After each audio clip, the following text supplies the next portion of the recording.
I think that people have been underestimating Mr. Trudeau since before he was in public life, and I think it will probably continue. Hey, I'm Warren Kinsella, and welcome to the War Room. And today we're going to talk about Butts is back. Gerald Butts, him, Jerry, he's back.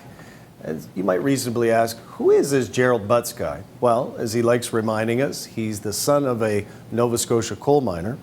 Most of all, he's known for being Justin Trudeau's best friend ever. He was principal secretary to Justin Trudeau till he got into a bit of trouble a few months ago. Before that, he was the senior policy guy to Dalton McGuinty. He's worked at the World Wildlife Fund. He's done all kinds of stuff. But the thing that he's most famous for, or perhaps infamous for, is working for Justin Trudeau. So that's who Gerald is. What is his reputation? Well, I've known him for a long time.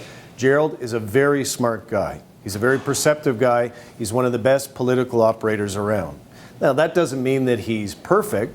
When he worked for Justin Trudeau, he used to get into fights with media on Twitter. It's never a good idea. He may have enjoyed the high life a little bit. He got in some trouble for some moving expenses that he had to give back. But really, where Gerald got into the most trouble was this. When you would phone Justin Trudeau, even if you're a cabinet minister, Gerald Butts would be the guy to call you back. So here's what happened to Jody Wilson-Raybould. Jody Wilson-Raybould was the Attorney General of Canada. She was the Minister of Justice, and she discovered a problem. And the problem was this.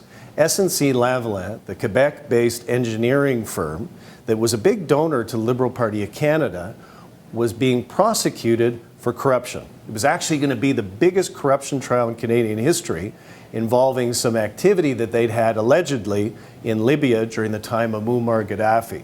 So they were in a lot of trouble for that. They wanted to avoid a criminal trial and get what is called a deferred prosecution agreement.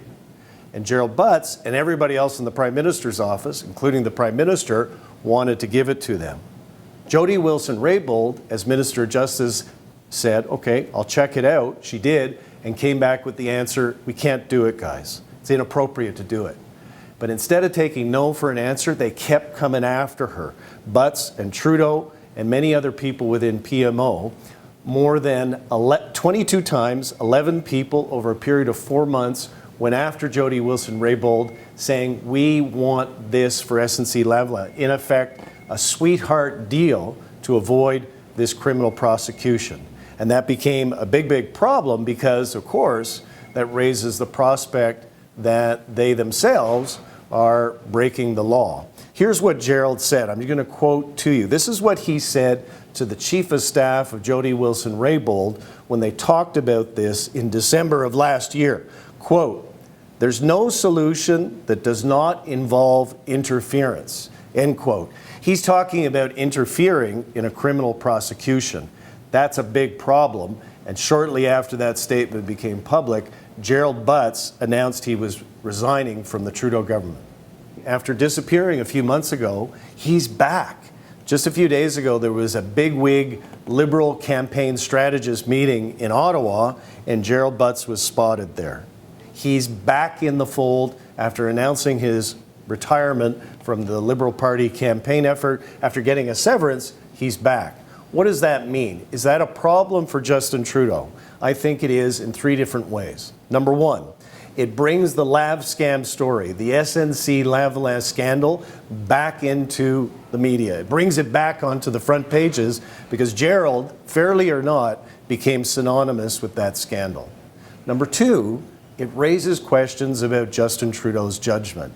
Should he be surrounding himself, as he has, with these 11 people who were involved in pushing Jody Wilson-Raybould to do what her own department and what lawyers said was against the law?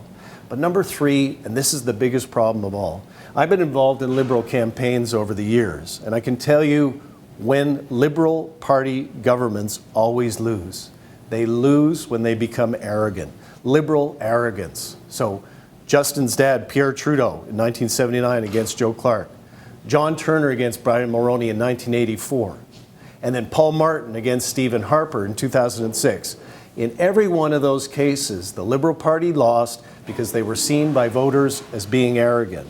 Well, that's the danger here. By bringing back Gerald Butts, by bringing back Lav Scam, they're also bringing back that liberal arrogance allegation.